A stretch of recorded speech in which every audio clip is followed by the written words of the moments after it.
దేవుడు నిన్ను నన్ను ఎంతో ప్రేమతో సృష్టించుకున్నాడు.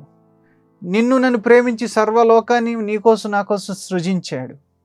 నువ్వు నేను ఆయన మాట కాదని ఆ సాతాను మాట విని ఆయనకు దూరమైనా, చనిపోయి నిత్య నరకానికి వెళ్ళే స్థితిలో ఉన్నా, ఆయన నిన్ను నన్ను వెతుక్కుంటూ ఈ లోకానికి వచ్చాడు.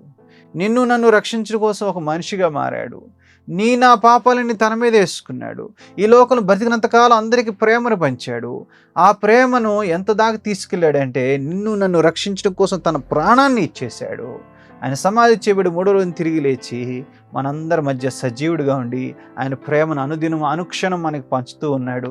ఇకనైనా ఆ దేవుడి ప్రేమను గుర్తించి మారు మనసు పొంది నీ పాపములు ఆయన ఎదురు ఒప్పుకొని పశ్చాత్తాపడి ఆ దేవుడి ప్రేమను అంగీకరించు.